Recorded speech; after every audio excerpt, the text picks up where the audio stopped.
Hello and welcome to the Art of Selling Online Courses. We are here to share winning strategies and secret hacks from top performers in the online course industry. My guest today is Brennan Dunn. Now, Brennan has been creating courses for more than a decade, mostly on freelancing and working online. And he's also the creator of Right Message, which is a tool that creators can use to personalize their marketing in order to improve their conversions. And today we are going to be talking about how to create courses, how to market them, how to build your email list. And before we get into that, I want to talk to you about how to grow your email list. So we have created a guide on how to double your email list. We had a client we've been working with in the last few days, just got an update from the team. They're 45 times the number of leads he gets per month. So he was getting like 60 in a month, and now he's getting about 2,700 leads per month. Just by making the changes that are laid out in exactly this guide. It's going to tell you exactly what to do, step by step, screenshots showing you exactly what you need to have in place. Not everybody's going to get 45 times, but everybody is going to get double the number of leads, and that includes you. So if you want to get hold of that, go to datadrivenmarketing.co/double and download the guide. Brennan, thanks so much for joining me. Yeah, thanks for having me, John. Yeah. All right, so take us back and talk us through. You've been doing this for a long time in terms of creating courses. Yes. And I know you've got the SaaS now as well, and you're using courses to kind of market that. But take us back to the beginning. How did you create your first course? Okay, so my very first course came about at the time, it was 2011. I had my first software business called PlanScope, which is a project management tool. And to grow the business, I did a lot of blogging because at the time, that's what you did. It wasn't really about newsletters, it was about blogs. So I wrote a lot about my experience having built an agency and freelancing and getting clients and how to price and everything else. And how I went about really selling my first, I'll call it info product, because that's kind of what we called it, Back in the day. Yeah. Yep, was through a bet. So at the time I was living in America. Yeah. And my friend Amy Hoy, I'm not sure if you know her. She actually created one of the first cohort-based courses starting, I think, in 2009. Okay. So I was a member of that. I was a customer of that course. And I got to know Amy through, the course and everything else. And there was a conference I wanted to go to in Ireland that my friend Paul ran. And at the time, PlanScope was doing okay, but it wasn't doing great. And I didn't really want to, to justify flying across the Atlantic and going to this expensive conference and everything. It was tricky when it came to like cash flow. So she made a bet with me. She said, well, you've built up this email list of people who you're trying to sell them on PlanScope. They've read your content. They like your blog posts. At the time, I was doing weekly emails. I didn't call it a newsletter. I just emailed that list every week in MailChimp. And the bet she made was, why don't you write some definitive guide thing, call it an ebook, use a tool like eJunkie, which was state of the art at the time, which is a horrible tool, but that's what it was. Sign up for a PayPal account. Yeah. Get people to pay you money to pre-order this upcoming in-depth resource on how to price yourself as a freelancer, raise some money, and then use that to come to the conference. And that's what I did. So in 2011, I launched at the time, a book called Double Your Freelancing Rate. And that's evolved in the last 13 years into a full-fledged course. But it started out as a ebook that was really just a PDF file that I sold in a zip file. And yeah, I mean, it's so that was kind of the beginning of it. It was that bet that led to me thinking, even though my background is in software engineering, what if instead of selling an app to people, I sell what's in my head to people, and maybe they'll be receptive, and it worked. Did you fly to Ireland then? Yeah, I went to Ireland. It was a great event. Met Derek Sivers there. Nice. Yeah, I got a great photo of me and him on the, what do you call it? Not the marsh, but the whatever of the heath or whatever it is of Inishmore. So the conference was off of Galway on an island called Inishmore. And yeah, got to know Derek, got to know a lot of great people who, to this day, I still consider friends. I'm glad I took Amy up on that bet. And yeah, that was really the start of it. And from there, I did a cohort-based course in 2012. That was a 2-day workshop-y thing on building a consultancy. And that led to my first real big video course called W Freelancing Clients. And yeah, I mean, this all kind of was, at the time, again, there really wasn't a lot of precedent. There was on the IM side of things, which I wasn't really, or internet marketing side of things, which I was never really that, deep into, like the, Frank Kern kind of stuff or anything like that. But I just thought, well, I was building this email list and they wanted more help with like building an agency or learning how to get clients and generate leads or whatever.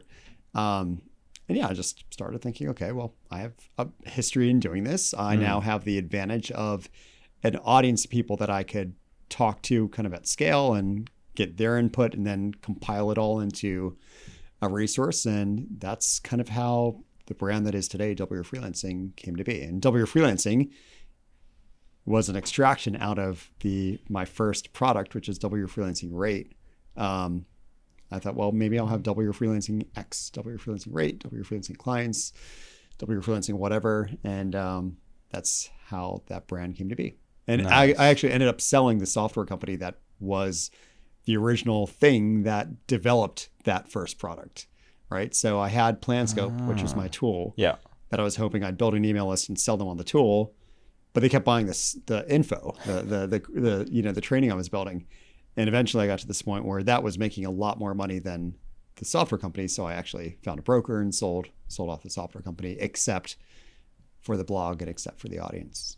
Nice. Yeah. And you had some great courses in there. I took the one you did about road mapping. Yes. Mastering Project Roadmaps. Absolutely fantastic. Yeah, like we took that and we're like, great. We applied it straight away. Yep. Set up a roadmap as the first thing. I've raved to so many people about that since as an approach to take. And we still sell roadmap as like our first step and for the agency side of things. It's just like makes it so easy for people to buy, and at the end of it, you know what it is you actually need to do for them, instead of just like writing a proposal based on one conversation and it's a mess and it never works out. It's just like it's such a big leap to go from like no relationship to pay us a ton of money and commit a lot of time. Yeah, nice little kind of taster first product. Yeah. So how does that compare with the way that you're making courses now? Because you've got this great tool, Right Message, and you're using courses as a way to market that. So first of all, can you talk us through like how do you make courses differently to the way you used to be doing it? So yeah, let me talk about the technical differences.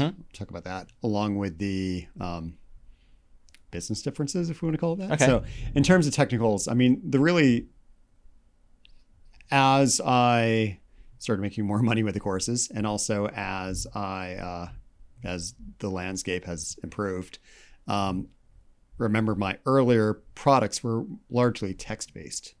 I don't know if you know Ryan Delk. He used to work at Gumroad in their early days. And I remember the advice I got from him was basically, if you take your ebook and call it a course, you can add another figure to it in terms of the price, right? So you can, instead of selling it for $50, it's now $500, even though it's the same content. But obviously, if you just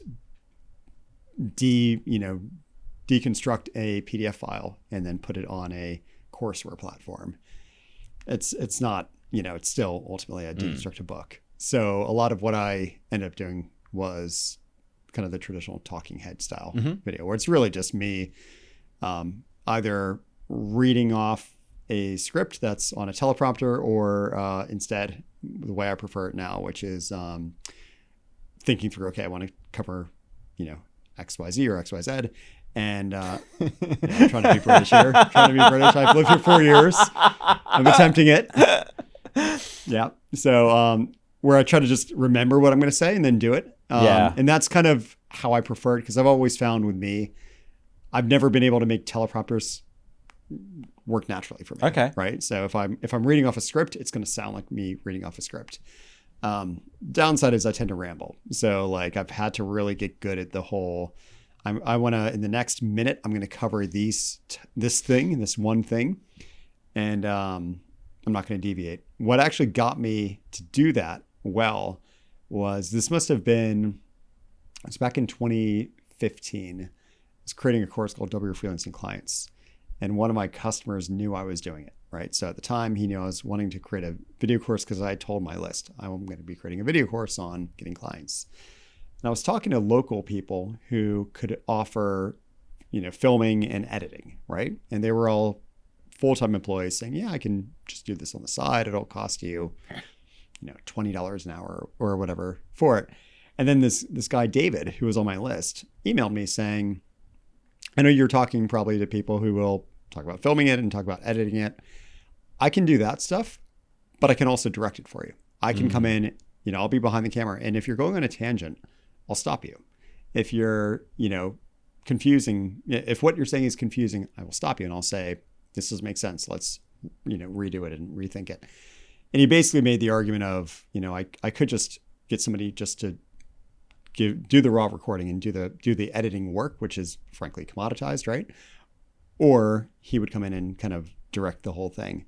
So I ended up hiring him. And that was really, I think, a big turning point for me, because I, instead of me just thinking, I'm just going to say stuff and hope people like it.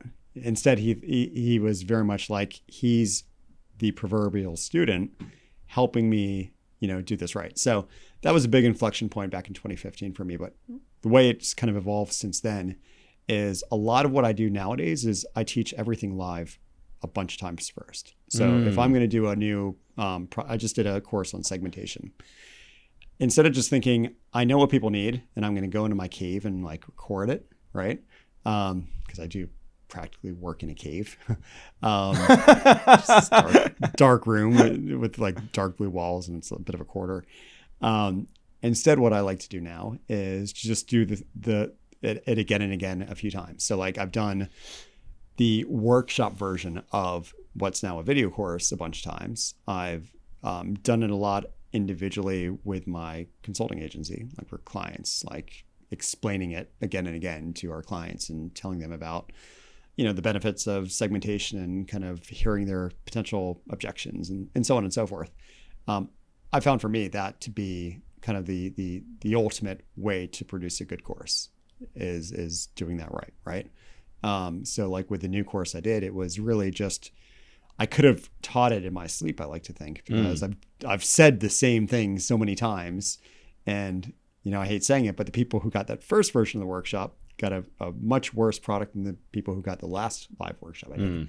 Because eventually, you figure out examples that resonate well, and you refine things, right? So that's the big thing for me. Is I think early on I just thought, I'm going to take what's in my head, package it, and hope people like it.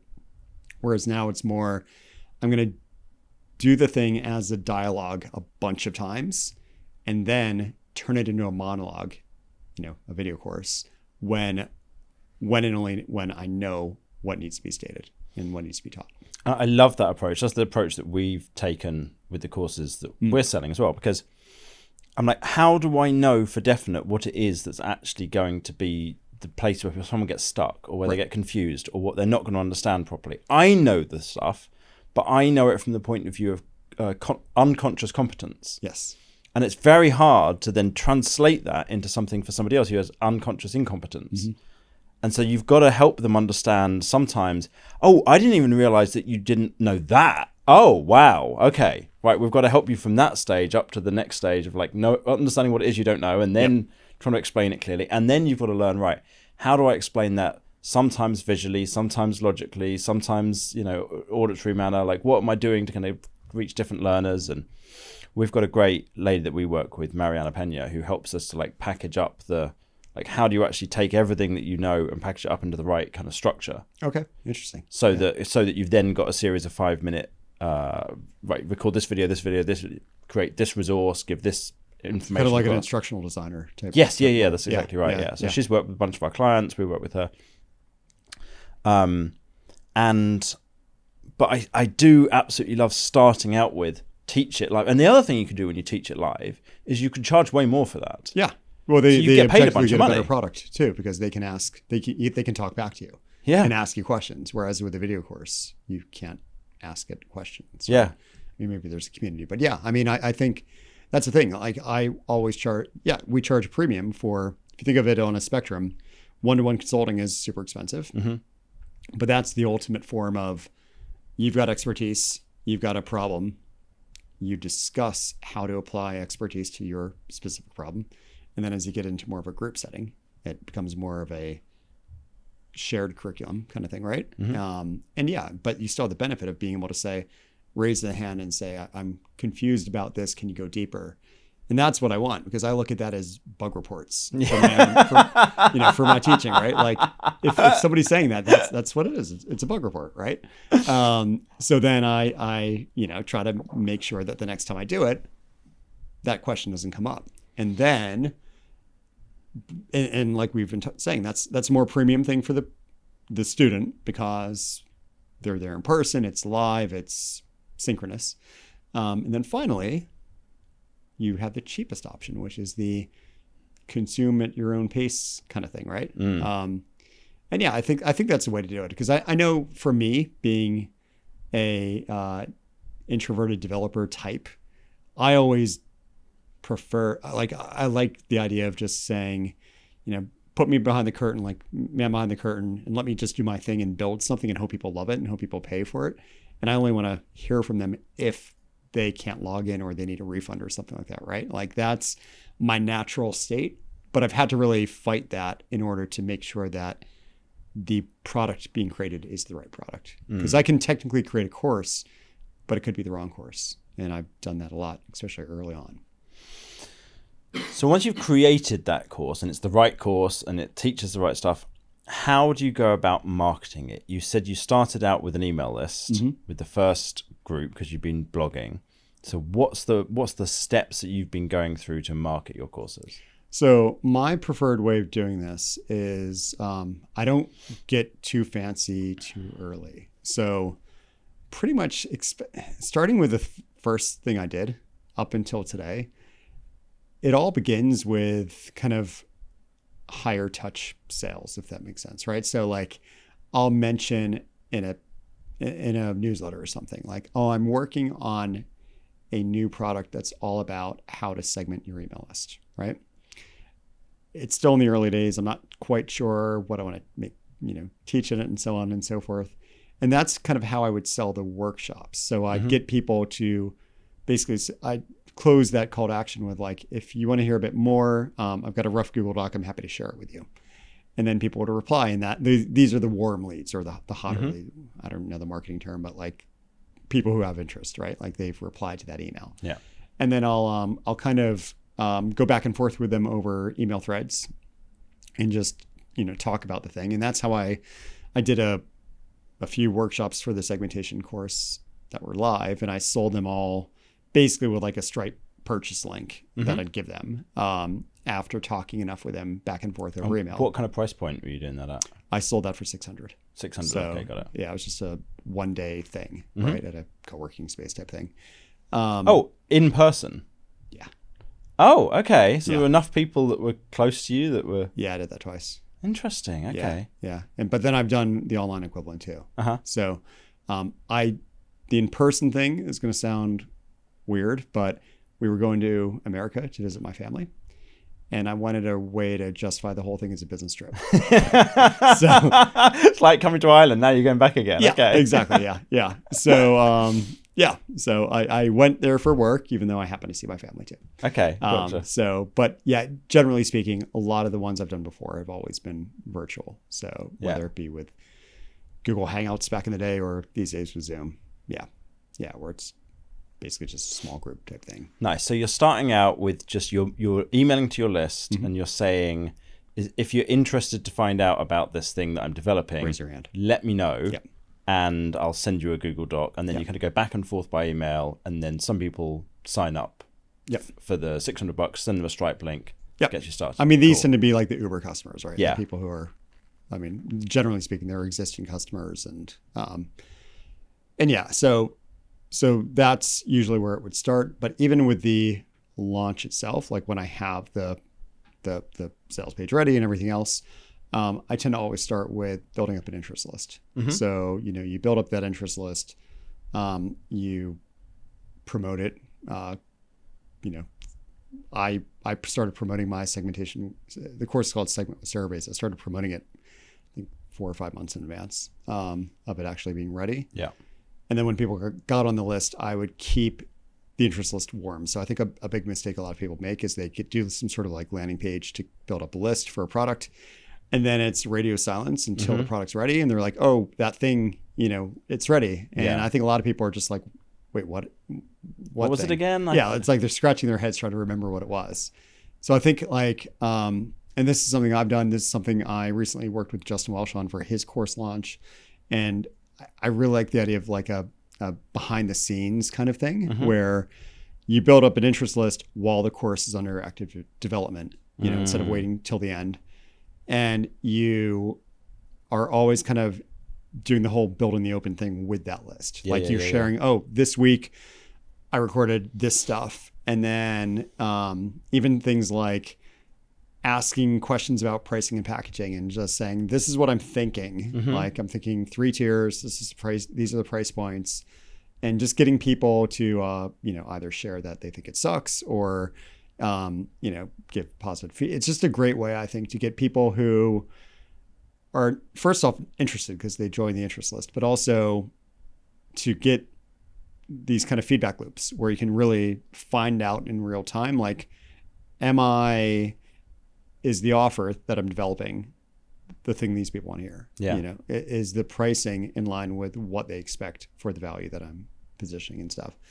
So I'm a really big fan of kind of like getting people vested.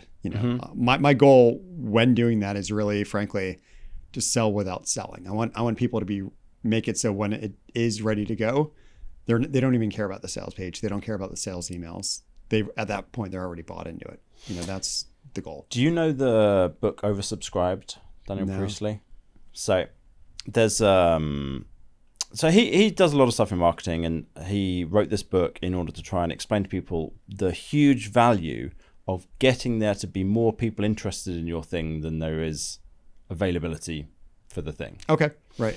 And trying to get across, and it's an interesting book because it's less practical than it seems like it is. So you read it and you're like, okay, but what exactly is it? What do you say? What do I do? But the concept is totally right. Like I'm totally convinced on the concept, which is if you have tons and tons of people interested in your thing, like Rolex have, right? Then it's very easy for you when a watch becomes available to sell the watch at a big premium, right?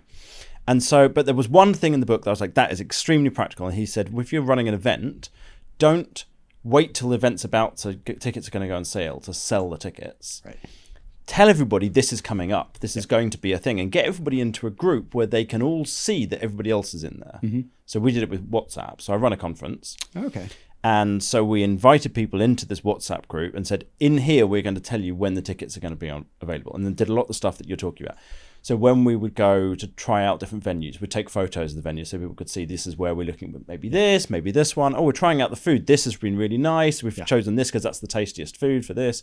We found a spot for this evening drinks, what have you, etc. You get them to be a part of it, basically. Yeah, and they just feel like they get hyped up about it, right? Yeah. And then they see there's 100 tickets and there's 250 people in here. Yeah.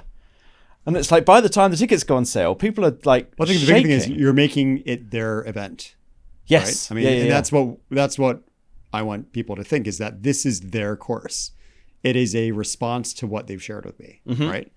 And I think that's the way to do it, both practically to make as many sales as possible, but also to ensure that the people who do buy are, huge fans of it and tell their friends. And again, everything just gets better, I think, when you do that. So, I've been on the receiving end of so many brands that will announce an upcoming thing, and then I will put in my email address that takes all of 2 seconds to do and get on the list. And maybe I get their newsletter or something, right? But rarely do I get any sort of specific intentional build-up sequence for that thing. I think that's one thing I do now, and I think it works.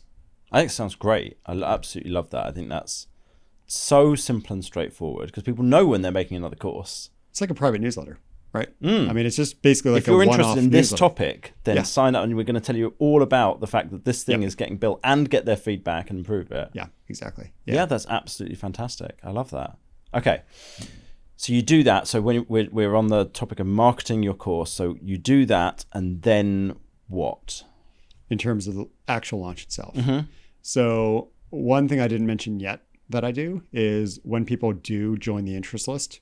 So I tend to promote to the interest list, right? Yeah. When they join it, I run a survey at them where I find out a bit about what are you hoping this course will achieve for you. Give me a bit about like your context. So in my case, it's what email platform do you use? Have you done any segmentation before? What's your website built off of? If you do any segmentation currently, how are you doing it? Are you using Typeform or Tally or something like that? So I get this context, and all that data is not aggregated. It's aggregated, but more importantly, it's attached to their record in my ConvertKit account. Right. So I have, John as a subscriber, but I also know use this, you want the course to achieve that, and so on and so forth.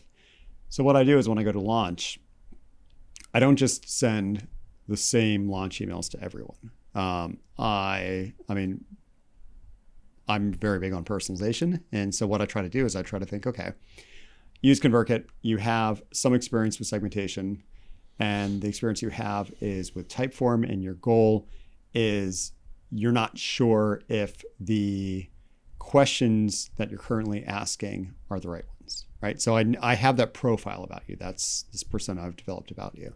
So what I'll do is when I go to launch, I will leverage that to conditionally show different sentences or paragraphs of content. So, you might see a specific blurb if your goal is better questions. It's going to talk about how the course will help ensure that you're asking the right questions so you get the right data.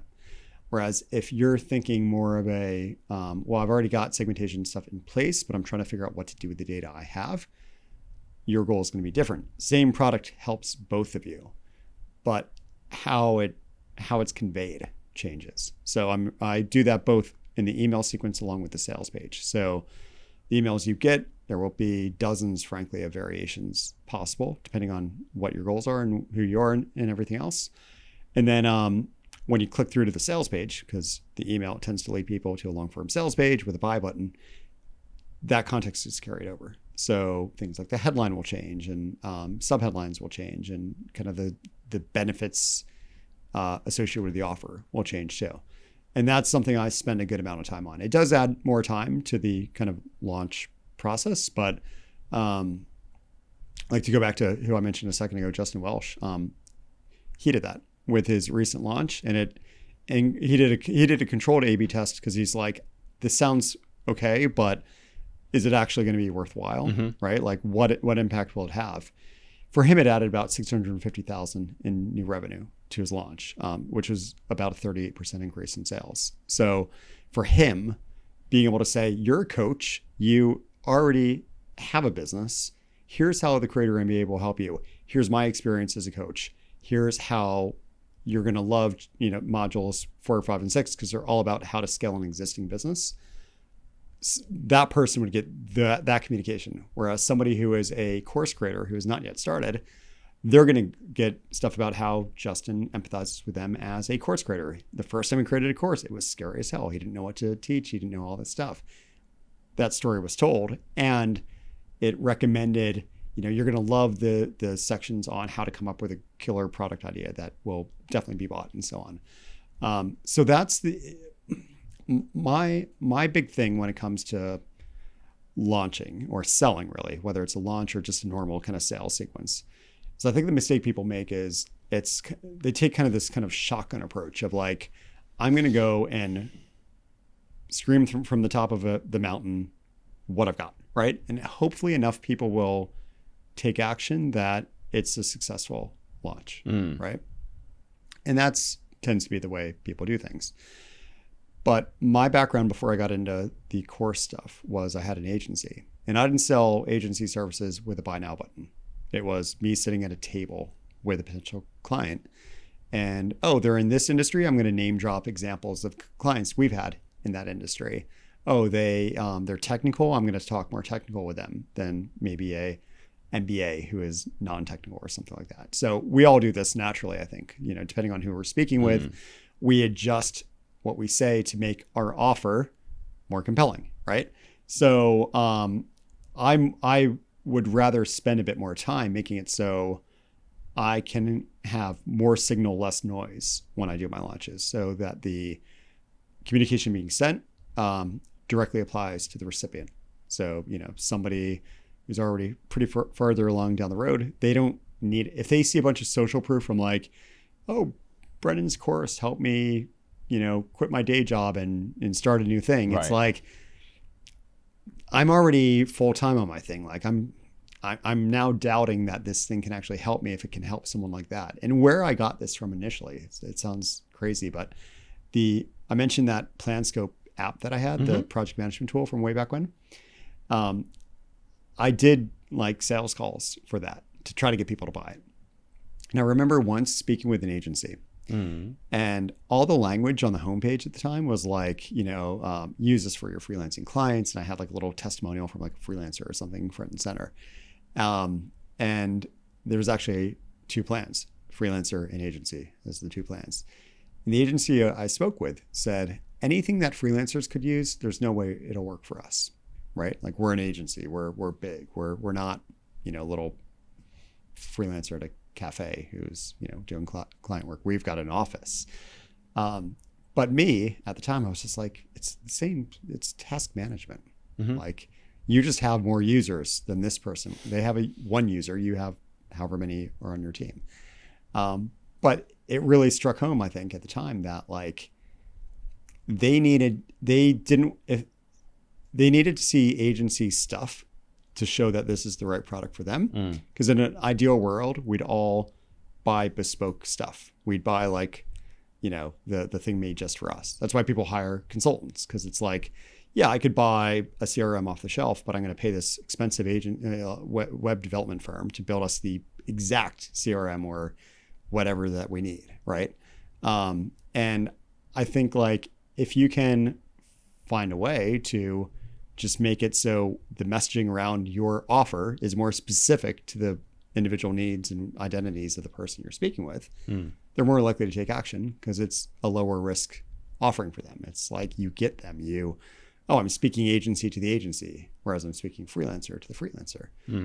So I just try to like do all of that, I guess, when doing any sort of promotion, or not even just promotion, just selling anything online. And what have you seen in terms of, you mentioned with Justin, he had a 38% increase. What kind of range have you seen in terms of the effectiveness of doing this? So funny enough, just last week, do you know Tiago Forte of Forte Labs? And Second Brain. Yeah. So he just rolled this out, a lot of what I'm talking about with his, on his email list. So what he does now is you join his email list. He asks you about, do you do note taking? And if so, do you use Notion? Do you use Apple Notes? Like, which of these do you use? Are you on a team? Are you a creator? All this stuff. What he's doing now is you do that. You get on his email list. You get a personalized welcome series. And you go down one of 3 different tracks, depending on how you fit, right? And these tracks culminate with a pitch for one of his courses. So he has 3 main things he's offering. And the data we just got last week is showing that against the control, so the default, the A/B tested default series of welcome emails that he's always had, it's getting 62% more sales, and that's weekly. So every week now his business is generating 62% more revenue. So he's quite happy with that. So usually, the biggest we've had in terms of success was Pat Flynn, Smart Passive Income. They had something like 200, I don't exactly remember. It was like 238% more revenue for their Black Friday sale. Yeah. Because what they did is, instead of saying we have tons of products available, they'd said, we think based on what you shared, you need our podcasting course, and here's why. We also have this other stuff, but if you only buy one thing, buy this. So they kind of used it as a recommendation engine, kind of like where you get the inputs of what size is their business. Do they do podcasting? Do they have an email list? Do they do affiliate marketing? And then given that, we have a portfolio of products. Which one should this person buy if they buy one thing from us? So that's an example I think of. It's not what I was just describing with like personalizing an individual offer or an individual product, but using these inputs as a way to recommend. And I think that's a big thing that I think, especially as creators get more products. So it's fine if you have one course, but let's say you have 6. Like I think a lot of people there's that whole choice paralysis thing of like, given 6 things, 6 different pathways you could go down, 6 different doors you could open. Sometimes it's easier just to freeze up and turn around instead of making a choice. Yeah, I used to work in sales. How did you actually build the email list? Because the email list is obviously a crucial part of the marketing there, but how did you build that email list for marketing it? Yeah. So I have 2 different brands, right? I have, 3. The old one is W Freelancing. Mm-hmm. With that, I want to say I stumbled into it with the growth side. So at the time, I just wrote a lot of long form blog posts. Google rewarded me for this post with traffic. And what I was doing was people would come to an article. And so they'd Google, how do I get a client? And they'd find an article that I wrote. And then the call to action on that would be an email course, a 5-day email crash course on freelancing. So people generally would go to articles, they would opt into the email course, they'd get the 5 days of emails, then they'd then be on the newsletter. And then that's how I got the leads, if you will, for all those products. With the courses I do nowadays, which are on marketing and sales, that's under an umbrella called Create and Sell. I haven't figured out the SEO side of things for that. Okay. And I've heard from, again, I'm not an SEO or search expert, but I've heard from friends like, oh, with AI, it's going to be harder for like, people aren't going to be Googling for like articles as much as they will just asking ChatGPT for an answer to their question, right? Mm-hmm. Like, how do I get a client? So with that, it's largely been through social. Okay. So historically for me, it's always been Twitter. These days though, it's becoming a lot more political, I find as a user. So I'm actually shifting more towards LinkedIn, which is a bit of a struggle for me because I've always hated LinkedIn as a user. I've never made it a habit to use. And so I'm now needing to get comfortable with it, but it is showing, it is pretty promising. So what I'm doing now is I'm trying to get a lot more consistent now on LinkedIn, and I'm linking people to my email course, which gets them onto the list. And that's kind of the lead magnet that I primarily use. It's a 7-day email course, this time on personalized marketing. Gotcha. Get them in the door. And really, I have a few different things. So I mentioned Right Message, which is my main focus. That's my software company these days. And the courses that I'm creating nowadays, like segment with surveys, the job of them are really to get people prepared for Right Message. Okay. So we've done a lot of, I don't know if do you know the concept of jobs to be done interviews? Mm-hmm. Okay. So we hired my friend Claire Solentrup, who runs a agency called Forget the Funnel. And what they do is they do outsourced jobs to be done, right? So she went and talked to a dozen or two, dozen and a half, I want to say, of my customers, and just dug into, why did you buy? What struggle led you to, be interested in what he has to offer, and so on and so forth. And she kind of reduced down my customer base into 2 sets. The first set are people who tend to be self-identified creators, and they use email marketing to sell stuff. They tend to do kind of simplistic email marketing. So it's like broadcasts only, and maybe they'll have like an automation for like a email course or like a welcome series, but it tends to be pretty, normal email marketing to sell courses or digital products or whatever else. And they classified these as type A people.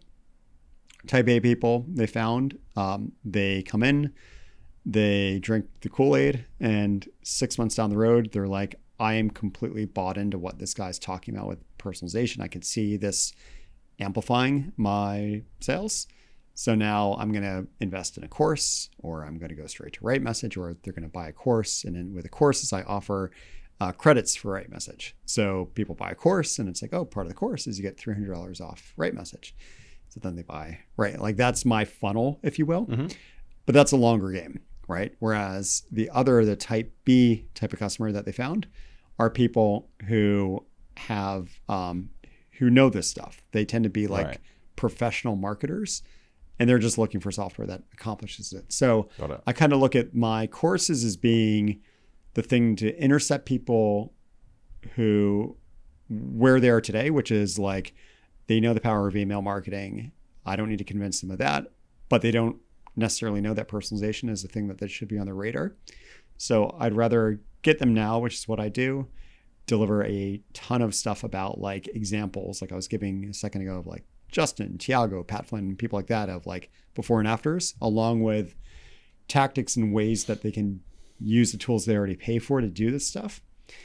And then over time, convince them that, hey, if you really want to go deep into this and really, bring it up to 11, the next step is the right message. So I use the tools or the software, not the software, the courses as the primary means to have the first sale, if you will, for that group. Okay. And so a lot of the people who buy Right Message nowadays come from the courses.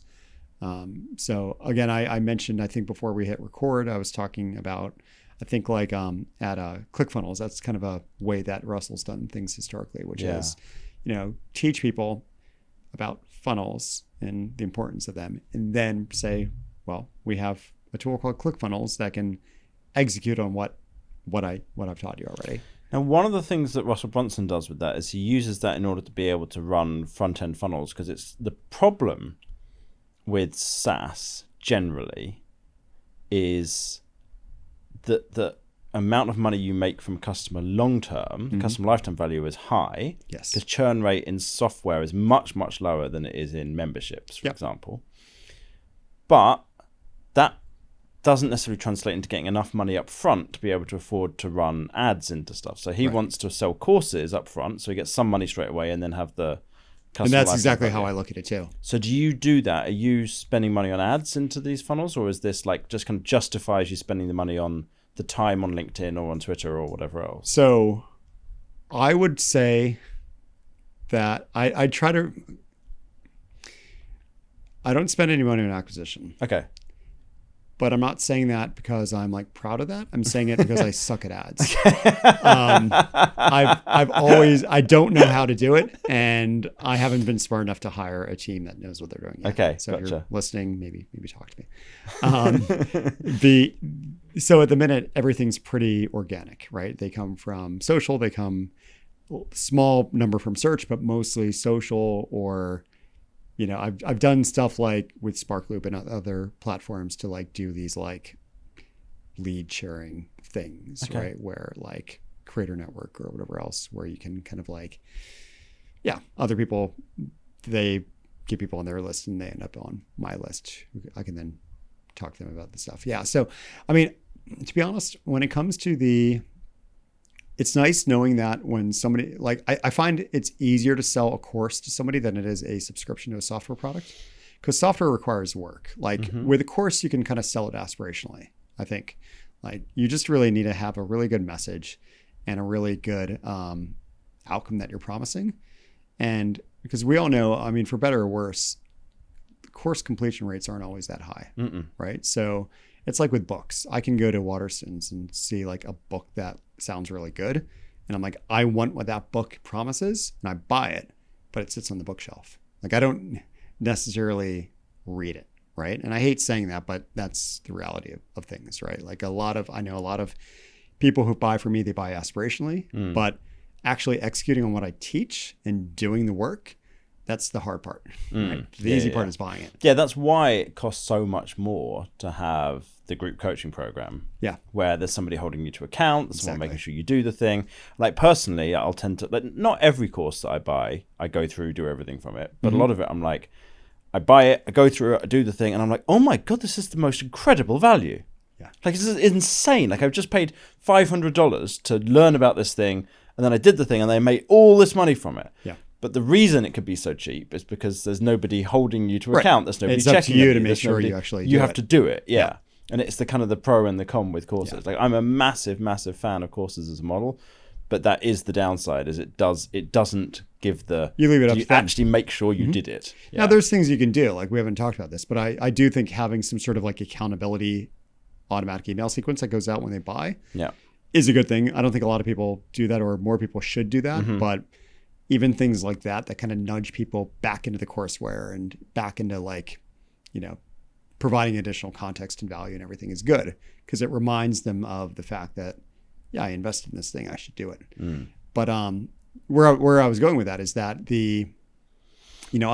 I find it easier to sell a course, sell somebody on the idea of that if they start segmenting their audience, everything will get better, right? So I can do that pretty easily, I think. And especially with courses, it's easier to use urgency in a way that you really can't with software, I found. I can give a discount or a bundle or something to get people to buy today. Because they might just sit on it and say, I don't want to miss out on the promo, and I'll go through it in a month or two or something, right? I've tried those same tactics with SaaS. It's very difficult, I found. But I'd rather get people in that way, show them a better way and equip them and teach them with the know-how so that when they go to use so basically when they go to use right message, they use it right. Yeah. And I think the example I think back to constantly of this is we take it for granted, I think a lot of us, that email marketing is a good thing. Right. So ConvertKit doesn't need to do a lot, or ActiveCampaign or whoever. They don't need to do a lot to say you should be emailing people. It's pretty implicit. But I heard a talk at Business of Software years ago with Gail Goodman, who was one of the founders of Constant Contact. And she was talking about it in the late 90s. She would go around to chambers of commerce in the US and give talks in front of business owners saying, yes, you bakery, you restaurant, you should be emailing people. And they were like, why would we email people? Right? It was such an unknown thing that for one of the first email service providers to tell people that you should be doing this, that was difficult. Right? So I kind of feel unfortunately, the product that I've built, the software product I've built, we're kind of there. Yeah. Right? So I'm you're a bit ahead of your time kind of thing. So it's Constant Contact at the time. It's in the enterprise. Enterprise companies do what we sell, but for SMBs and creators and stuff, it's still very new. So I'm kind of feeling like I'm doing the Chamber of Commerce roadshow kind of thing, right? That's where I am now. And that's why I'm trying to do it instead of doing what she did. I'm trying to think, well, okay, if you look at it as if right message is the pickaxe, it's the tool. People need to know what to do with it, right? If I go buy a power drill, I'm not going to build a deck, right? I won't know how. I don't know what do you do with the tool to build the deck? So I'm thinking if I can use the courses to not only establish the problem, I established the problem through the marketing of the courses, but then give the courses a way of saying, here's how you can DIY and do it yourself and solve the problem at hand. Oh, and by the way, I have software that can do it for you. And that's kind of my thinking with this is, and then actually I haven't even mentioned this, but I also have an agency for people who don't want to do the software. They just want the outcomes. Right. So if you want to learn if you want to either learn the foundations, you can do it yourself, or you want to learn the foundations so you can see if this is worthwhile for you. I have courses that are low barrier of entry, relatively inexpensive, and so on. And then from there, if you want a middle spectrum thing, a done with you kind of thing, I have software that will do a lot of the legwork that I teach in the course, but obviously you still need to provide the inputs. Or if you're somebody like Justin, who bought my course on email marketing, paid $1,000 for it and said, screw this, I'm just going to DM you on Twitter and say, can you just do this all for me? There's always going to be kind of a part of the market that is they just want the outcomes. They don't want to figure out the tool or implement and go through a course and learn it and do it themselves. So I think what I'm trying to develop is this full spectrum thing of do it yourself, do it with you in a way with the software, or done for you. I think that's super smart, because if you look at the economics of business, with most course creators are only doing the low ticket items. Yes. Right? Yeah. The $100, $200, maybe $500 courses. And a percentage of their audience are willing to spend a lot more money on group coaching. Yep. And a percentage of those people are willing to spend money on one-to-one consulting. Yep. And some of them want someone, if it's in the right kind of space, to do it for them. Yep. So I've got a friend. He's been on the podcast before. I haven't checked with him if it's all right to tell this story, so I won't say who it is. But he has he was on the phone with another friend. And he sells courses, multi-million-dollar range. And he was chatting with a friend who had said he'd started doing high-ticket consulting with people. So like one-to-one coaching for $10,000 a year. And this is in the hobby space where most courses are $100, $200. Right. And so they're doing this thing for $10,000. And he says, well, how did it do? And the guy told him how much more money he was making from doing this. So he hangs up the phone immediately. He's like, I got to go. He runs through, wakes his wife up. He's like, I'm going to do a one-to-one consulting coaching thing for $10,000 a year. Just like, I don't care. Can I go back to sleep Go back now? to bed. Yeah. And like 4 weeks later, they'd launched it and they made more than $1 million. Yeah. And he's just like, because there's a percentage of the audience who will always spend more money. And so if you've got that big they audience, value time more than money, don't they? Right. Yeah. So yeah. They can afford it. Like people are learning whatever, music or languages or what have you. And some people in that audience have got a ton of money. Mm-hmm. They're successful in something else, and they could just afford to pay you for it. Or if it's in your case, it's like they've got a big enough business they can afford to pay for it. So we do the same thing, We sell courses, but we also have an agency for the people who just want it done for them, can afford it, And it's like you get the same amount of money again out of the business, out of the audience at both levels. Yep. Which is I mean, I have a friend who does like backdrops for when like Zoom backdrops, right? Mm-hmm. And he has a course on it. He's recently started doing, because he's realized like people, they can sit through a video course on like what equipment to buy in it, what are key lights, and like how do we position them and stuff. And some people are like, just tell me what to buy. Like, give me my Amazon order and tell me where to put the stuff. I don't care about the and there's always going to be a part of that group. But on top of that, those are the people I think that you do it right with them, right? Like the thing I've enjoyed about the consulting side of what we're doing from that spectrum I mentioned is that, the examples I've cited so far, like the Justins, Tiagos, and Pats and others, they're all examples of people who have said, we know you have training, we know you have software, but I just want the outcome. Yeah. When that's the case, the likelihood that it's done right is high because we're controlling it. We know how to use our software correctly. We know how to do this stuff correctly. There's little risk that we're going to screw up in that sense, right? So what that's done for me is I look at it as when we get somebody paying us on a consulting basis for this, it's like fundraising because they pay a lot of money, which outperforms the growth we get from like monthly recurring revenue or one-off course sales. Like this is a big chunk. Mm-hmm.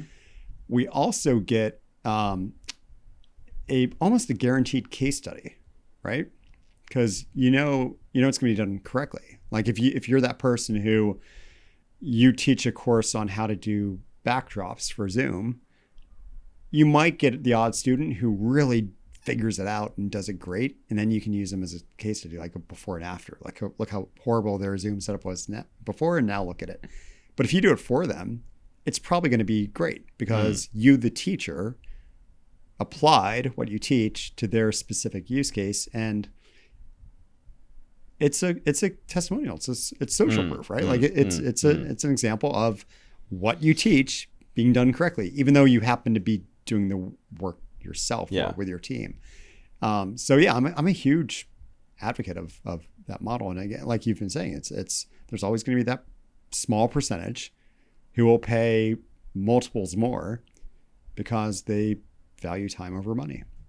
And I think courses naturally, bring out DIYers. Mm-hmm. Right? Like a lot of people who buy courses do it because they want to learn the thing and then apply it so they can do it. They want to become better at their day job or learn a new skill or something like that. But the top of the market, they just want the outcomes. They don't care about that. So we've talked a lot about the stuff that you do and what's worked. I'd love to dig in to what is it that is more of a problem in your funnels? What is the stuff where you get stuck with in your email marketing or in your funnels, or is there anything that's like a challenge for you?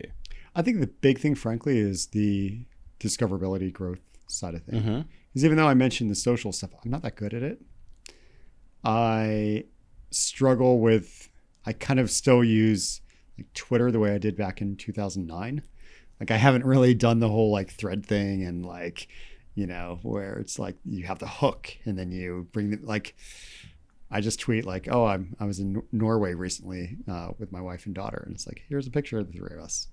It's not very strategic, like I'm using it, again, the way I think it was originally intended to be used.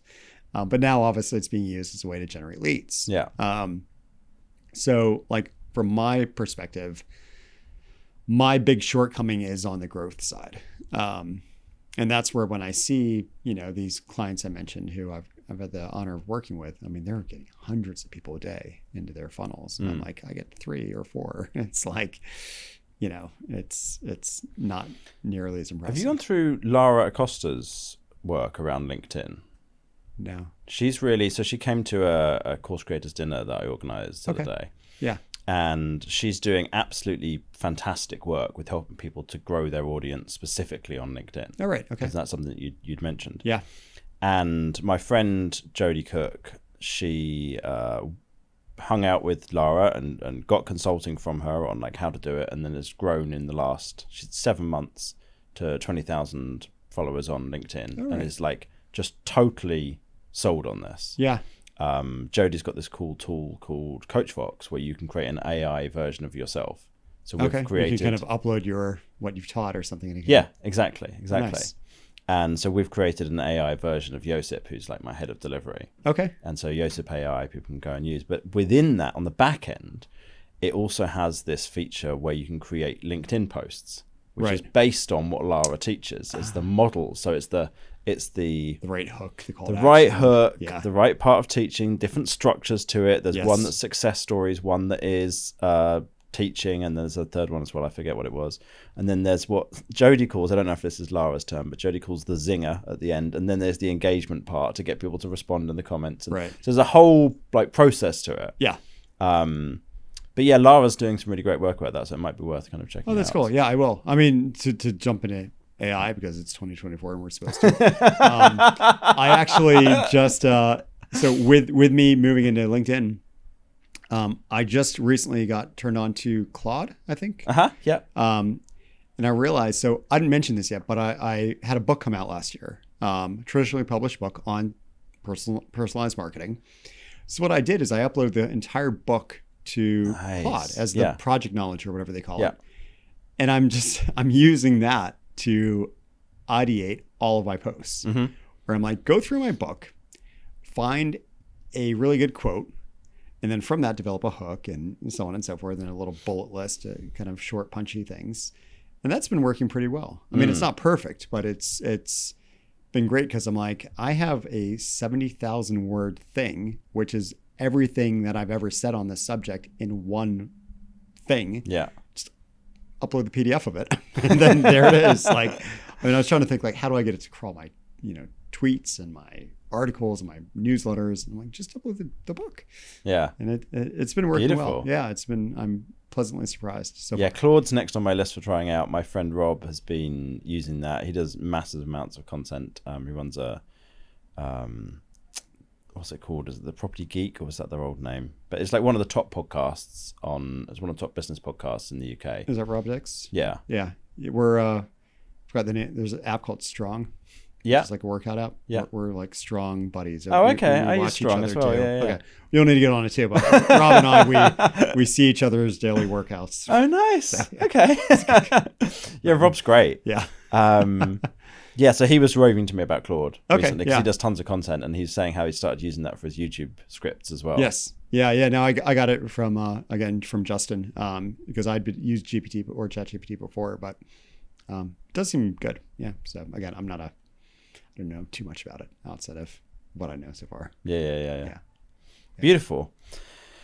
Okay, well, that has been absolutely fantastic. I really appreciate you coming on today. Yeah, thank you for having me. If people want to go check out Right Message, I'm assuming rightmessage.com? Yes. Perfect. Okay, cool. And if they're interested in your courses, is that the same place that they should go? No, that's createandsell.co. We haven't got into it, but I have grand plans on how to merge the two and figure it out. But at the minute, it's createandsell.co is my twice weekly newsletter on all things personalized marketing. Perfect. And then is there anywhere else? We heard that there's Twitter photos of your family in Norway. Yes. Yeah. You can find me on Twitter and LinkedIn. Those are really I have a YouTube channel, but it's kind of dormant at this point. Okay. But this is personalbook.com. Uh-huh. It just links to the Amazon listing, and if you're in the US, the Barnes Noble listing and everything else. So if you're interested in reading a book that kind of expands on like the full funnel method of personalized marketing that I teach, that's probably the best entry point for that. Perfect. All right, cool. We'll put all of those links down in the show notes as well, so you can go and grab those if you want to. And don't forget to grab the guide on how to double your email list, datadrivenmarketing.co/double. And thanks as always for listening in. We really appreciate your time listening. Always send in any ideas that you've got for future episodes, any other guests that you think we should have on. John at datadrivenmarketing.co. And Brennan, thanks so much for coming on today, man. Yeah, thank you, John. Thanks for having me. No problem at all, man. Thank you very much.